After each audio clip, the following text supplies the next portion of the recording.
একলব্যকে বাঁচাতে জঙ্গলি লোকেদের কাছে পৌঁছে গেল রাঙ্গা। হ্যাঁ বন্ধুরা, এমনটা দেখতে পাচ্ছি আমরা রাঙ্গামতি তীরন্দাজ সিরিয়ালের আজকের পর্বে। গল্পের শুরুতে দেখতে পাবো রাঙ্গা তার তীর ধনুক হাতে নিয়ে ছুটতে থাকে রাস্তায়। আর তারপর এক জায়গায় দাঁড়িয়ে ফোন করে পুলিশ অফিসার সত্যজিৎকে আর বলে, পুলিশ স্যার তুই কোথায় আছিস? পুলিশ স্যার তুই তাড়াতাড়ি আয়, আমার উড়ানবাবুকে বাঁচাতে হবে, তুই আমাকে ওখানে নিয়ে চল। তখনই পুলিশ অফিসার সত্যজিৎ বলে, রাঙ্গা তুমি কোনো চিন্তা করো না, আমি একটু পরেই তোমার কাছে পৌঁছাচ্ছি, কিন্তু তুমি ওই জায়গা থেকে সরবে না। তেমনি তো তোমার ওপর থেকে অনেক বিপদ কিন্তু চলে যাচ্ছে, তুমি কিন্তু বিপদের কিছু কম জায়গাতে নেও। রাঙ্গা বলে, ঠিক আছে তুই তাড়াতাড়ি আয়। আর তারপরেই সেখানে চলে যায় পুলিশ অফিসার সত্যজিৎ আর রাঙ্গাকে নিয়ে বলে যে, রাঙ্গা ঠিক আছে তুমি আমার সাথে সেখানে চলো। আর তারপরেই বলতে থাকে পুলিশ অফিসার সত্যজিৎ রাঙ্গাকে, রাঙ্গামতি আমি বলি কি তুমি একটু অপেক্ষা করতে পারতে, এমনিতেই ওই জঙ্গলে কিন্তু অনেকটা বিপদ পড়ে আছে, আর তাছাড়া তুমি যদি একা যাও তাহলে কিন্তু তোমারও বিপদ হতে পারে। তখনই রাঙ্গা বলে, না রে পুলিশ বাবু, অত আমার সময় নেই, আমার ওয়ানবাবুকে আমাকে বাঁচাতে হবে, তুই খালি আমাকে ওই নদীর তীরে ওখানে দিয়ে আয়, আর তারপরে আমি ঠিক চলে যাব। পুলিশ অফিসার সত্যজিৎ বলে, কিন্তু রাঙ্গা তুমি একলব্য বসুর স্ত্রী, আর আমরা যদি কোনোরকম ভাবে প্রশাসনের সঙ্গে যোগাযোগ করে তোমাকে যদি কথা তোমার বলি তাহলে কিন্তু তোমাকে ওনারা সাহায্য করতে পারে। রাঙ্গা বলে, না রে এতে অনেকটা দেরি হয়ে যাবে, আমি এই দেরি করতে পারবো না, তুই আমাকে তাড়াতাড়ি সেখানে দিয়ে আয়। আর তারপরে তো রাঙ্গাকে হেলিকপ্টারে করে সেই বঙ্গোপসাগরের তীরে নামিয়ে দেওয়া আসা হয়। রাঙ্গা সেই জঙ্গলের তীরে একাই দাঁড়িয়ে থাকে। অন্যদিকে তো পাঞ্চালি আরে ফোন করতে থাকে পুলিশ অফিসার সত্যজিৎকে আর ফোন করে বলে, স্যার রাঙ্গাকে আমরা কোথাও খুঁজে পাচ্ছি না। রাঙ্গা একলব্যর খবরটা শুনে জানলা থেকে বেরিয়ে কোথাও একটা পালিয়ে গেছে। তারপরে সত্যজিৎ সমস্ত ঘটনা খুলে বলে পাঞ্চালি এবং তাদেরকে, আর এই কথা শুনে তো পাঞ্চালিরা পুরো অবাক হয়ে গেছে। আর তারপরেই এই কথা শুনে সার্থকী বলতে থাকে, রাঙ্গা কিন্তু মানুষকে না প্রচন্ডভাবে টেনশন দিতে পারে, একদিকে একলব্যকে খুঁজে পাওয়া যাচ্ছে না, অন্যদিকে ও বাহাদুরি করে এখান থেকে চলে গেল।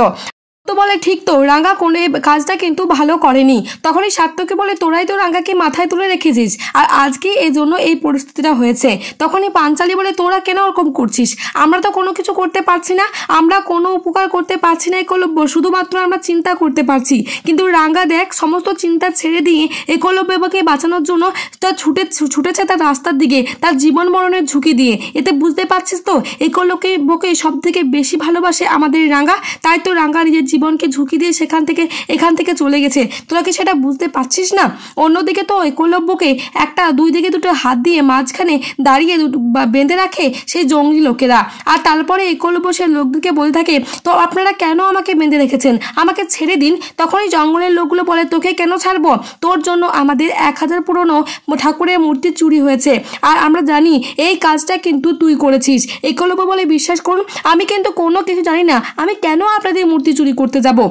তখন সেই জঙ্গলি লোকগুলো বলে, আমরা জানি এখানে অনেক এমন ডাকাতরা এসেছে যারা কিন্তু আমাদের মূর্তি চুরি করার জন্য এসেছে, আর তারপর আমাদের মূর্তি চুরি করে নিয়েও চলে গেছে, আর তুই সেই সমস্ত লোকগুলোকে এনেছিলি ওই আকাশ থেকে উড়িয়ে, তাই না?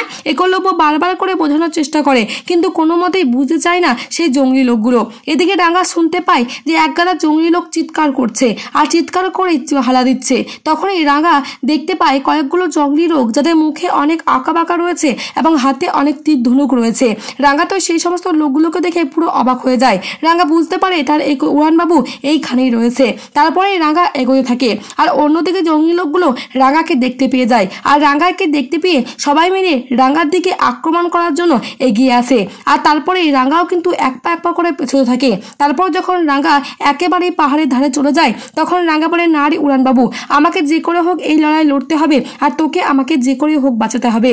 তারপরে তো রাঙ্গা চলে তীর ধনুক হাতে উঠিয়ে নেয় আর সেই জঙ্গলি লোকেদের দিকে এগোতে থাকে, আর একলব্য রাঙ্গা করে চিৎকার করতে থাকে।